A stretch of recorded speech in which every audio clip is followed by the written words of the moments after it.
Super star Rajinikanth அவர்களுடைய அந்த கூலி ஆடியோ லான்ச் பற்றி சில வித்தியாசமான பிரம்மாண்டமான தகவல்கள் எல்லாம் கிடைச்சிருக்கு. கேட்கும் போதே அப்படி இருந்துச்சு நமக்கு. அது உங்ககிட்ட ஷேர் பண்ணணும்னு நினைச்சேன். அதுக்கு தான் இந்த வீடியோ. லைக் பண்ணுங்க. லைக் பண்ணோன்னா ஹைப்னு ஒரு ஆப்ஷன் வரும், அதுவும் கிளிக் பண்ணுங்க. ஷேர் பண்ணி சப்ஸ்கிரைப் பண்ணி சப்போர்ட் பண்ணுங்கள் சேனலுக்கு. சூப்பர் ஸ்டார் அவர்களுடைய இந்த கூலி ஆடியோ லான்ச் கிடையாது, அதுக்கும் மேலே அப்படின்னு சொல்லிட்டு சன் பிக்சர்ஸ் அந்த டேக் வேர்டோட வந்து ப்ரொமோஷன் வந்து பண்ணாங்க. நல்ல கேளுங்க, ஆடியோ லான்ச் கிடையாது, அதுக்கும் மேலே.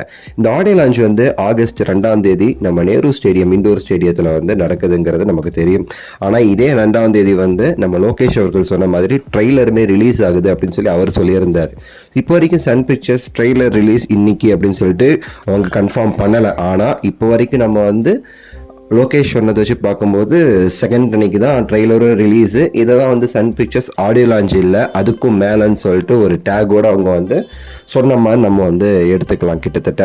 ஆனால் இதுக்கான அஃபிஷியல் அனௌன்ஸ்மெண்ட் சன் பிக்சர்ஸ் கொடுக்கணும். ஒருவேளை அவங்க என்ன பண்ணுவாங்கன்னா, சூப்பர் ஸ்டாருடைய படத்துக்கு வந்து மிகப்பெரிய ப்ரொமோஷனே வந்து ஆடியோ லான்ச்சில் வந்து நம்ம ரஜினி சார் பேசுகிறதும் அதுக்கப்புறம் அந்த படத்துடைய ட்ரெய்லர் இல்லை டீசர் தான்.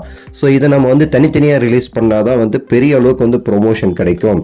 ஆடியோ லான்ச்சில் வந்து நம்ம ட்ரெய்லர் ரிலீஸ் பண்ணுறோம்னா எல்லாரும் ட்ரெய்லரை பற்றி தான் பேசுவாங்களே தவிர ரஜினி சாருடைய ஸ்பீச் வந்து பெரிய அளவுக்கு போகுமான்னு தெரியல. இல்லைன்னா ஒன்று ரஜினி சாருடைய ஸ்பீச் தான் பெரிய அளவுக்கு வைரல் ஆகும், ட்ரெய்லர் வந்து பெரிய அளவுக்கு பேசப்படுமான்னு தெரியல. அப்படின்னு சொல்லி அவங்க ஒரு முடிவு எடுத்து இதை 2ஆம் தேதி வச்சுட்டு 4ஆம் தேதி வந்து ட்ரெய்லரை ரிலீஸ் பண்ணாங்க. அப்படிங்கிறப்போ அப்படியே நமக்கு வந்து களம் வந்து மாறும்னு சொல்லலாம்.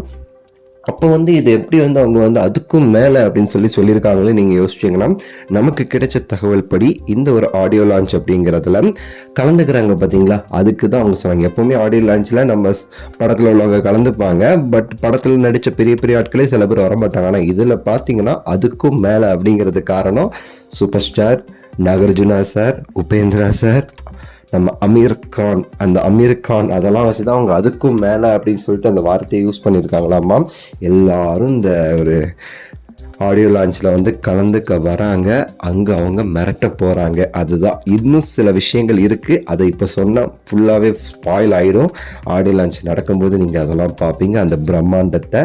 வெயிட் அண்ட் சீ. நான்லாம் தலைவரோட அந்த என்ட்ரி, அவர் எப்படி என்ட்ரி கொடுப்பார் அதுக்கெல்லாம் அப்படி பயங்கரமாக வெயிட் பண்ணிக்கிட்டு இருக்கேன். தலைவர் என்ட்ரிக்கு அந்த அரங்கமே அதிரும்ல, அதுக்கு நான் ரொம்ப சரி வெயிட் பண்ணிக்கிட்டு இருக்கேன். என்னென்ன பேச போகிறாரு அதுக்கும் ரொம்ப அவ்வளோ வெயிட் பண்ணிக்கிட்டு இருக்கேன். உங்களுடைய அந்த ஒரு நோக்கம், நீங்கள் எந்த அளவுக்கு எதிர்பார்ப்பில் இருக்கீங்க எல்லாமே கீழே கமெண்ட்ஸில் சொல்லுங்க. லைக் பண்ணுங்க, ஷேர் பண்ணுங்க, சப்ஸ்கிரைப் பண்ணுங்க. அடுத்த வீடியோவில் சந்திக்கின்றேன். நன்றி, வணக்கம், மகிழ்ச்சி.